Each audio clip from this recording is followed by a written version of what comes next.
बिस्मिल्लाहिर्रहमानिर्रहीम। अस्सलाम वालेकुम। कैसे हैं आप लोग सब? Welcome back to my channel. आज मैं बनाने जा रही हूँ बहुत ही मज़ेदार रेसिपी चिकन फजीता पार्सल्स की। रमज़ान स्पेशल रेसिपी है, बहुत ही मज़ेदार बनती है और इसको बनाना बेहद आसान है। तो चलें जल्दी से रेसिपी को स्टार्ट करते हैं। यहाँ पे मैंने लिया है सबसे पहले 1 टेबल स्पून ऑयल। पैन मैंने पहले ही गर्म होने के लिए रख दिया है। 1 टेबल स्पून हम इसमें ऑयल डालेंगे। ऑयल जैसे ही गर्म हो जाएगा तो मैं इसमें चॉप गार्लिक ऐड कर दूंगी। 1 टीस्पून के करीब मैंने भर के लिया है। तकरीबन 3 से 4 जवे लहसुन के। 1 से 2 मिनट आपने इसे कुक करना है। अब यहाँ पे मैं इसमें एक मीडियम साइज़ की प्याज शामिल करूँगी जो कि मैंने चॉप करके रखी हुई है। इसको भी हम जल्दी जल्दी मिक्स कर लेंगे लहसुन के साथ और इसको लो फ्लेम पे पकाएंगे यहाँ तक कि प्याज हमारी सॉफ्ट हो जाए। प्याज देखिए सॉफ्ट हो गई है तो मैं इसमें चिकन शामिल कर दूँगी। 150 ग्राम के करीब, तकरीबन 1 कप के बराबर मैंने चिकन ली है। इसको मैंने इस तरह से बोनलेस चिकन लिया और मैंने क्यूब्स में कट कर लिया है। चिकन जैसे ही थोड़ी भून लेंगे हम तो मैं इसमें 1 टीस्पून नमक शामिल करूँगी। हाफ टी स्पून मैंने इसमें काली मिर्चों का पाउडर शामिल किया है और 1 टीस्पून मैं इसमें लाल मिर्चें शामिल करूँगी। नमक और मिर्ची अपने टेस्ट के अकॉर्डिंग आप ऐड करें। तमाम मसालों को डाल के अच्छी तरह से मिक्स कर लेंगे। फ्लेम इधर आपने लो ही रखना है। साथ ही साथ मैं इसमें 1 टेबल स्पून सिरका शामिल करूंगी। सोया सॉस शामिल करेंगे 1 टेबल स्पून और इसको मिक्स कर लेंगे।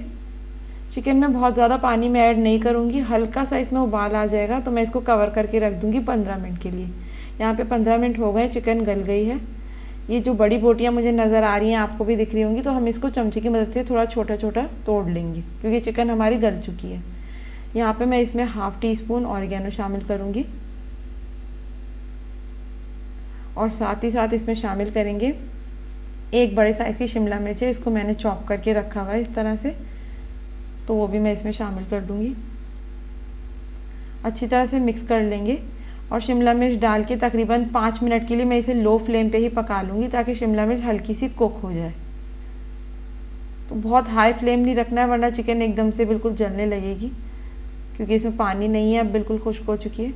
देखिए यहाँ पे शिमला मिर्च जो है वो कुक हो गई है तो मैं इसमें 1 टेबल स्पून के करीब केचप शामिल करूँगी। बहुत ज़्यादा नहीं, सिर्फ 1 टेबल स्पून ही शामिल करूँगी। अगर आपके यहाँ चिकन की क्वांटिटी ज़्यादा हो तो केचप आप ज़्यादा शामिल कर लें।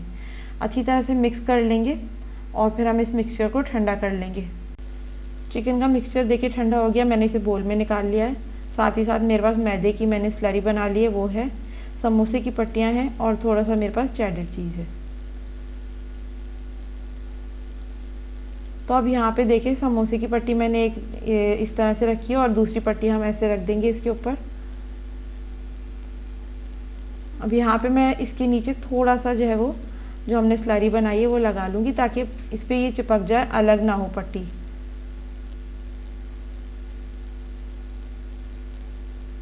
यहाँ पे मैं इसमें थोड़ा सा चिकन का मिक्सचर डालूँगी इस तरह से सेंटर में। थोड़ा हम इस पर चेडर चीज़ डालेंगे और फिर इसको इस तरह से फोल्ड कर देंगे। थोड़ा थोड़ा सा मैदा जो हमारे पास स्लरी है वो हम साइडों में लगाते जाएंगे। इनको अच्छी तरह से इस तरह से स्क्वायर शेप में करके पैक कर देंगे। ये देखें, इसी तरह से मैं सारे बना के रख लूँगी। कितनी आसानी से बना दी है मैंने। ऑयल गर्म होने के लिए मैंने पहले से ही रख दिया है। तो बस अब इसमें सारे जो है हमारे पास फजीता पार्सल्स वो हम इसमें डालते जाएंगे। आप देखिए इनको बनाना कितना आसान है। आप इसको जैसे जो कच्चे जो हमने बनाए थे इनको आप बना के रमज़ान के दिनों में आप फ्रीज भी करके रख सकती हैं। बस इसको हम यहाँ फ्राई कर लेंगे। तमाम जो हमारे फजीता पार्सल्स हैं, बहुत हाई फ्लेम पे नहीं करना, इनका अच्छा सा गोल्डन ब्राउन कलर आना चाहिए। ऐसा देखिए कितने ज़बरदस्त लग रहे हैं। तो बस अब मैं इन्हें बाहर निकाल लूँगी तेल से। तो आज की रेसिपी चिकन फजीता पार्सल्स की आपको कैसी लगी मुझे ज़रूर बताएं। वीडियो अगर पसंद आए तो वीडियो को लाइक करें, शेयर करें और कमेंट करना ना भूलें। मेरे चैनल को सब्सक्राइब ज़रूर करें और बेल आइकन पे ज़रूर क्लिक करें ताकि आने वाली वीडियोस का नोटिफिकेशन आपको मिल सके। तो अपना बहुत ख्याल रखें। अल्लाह हाफिज़।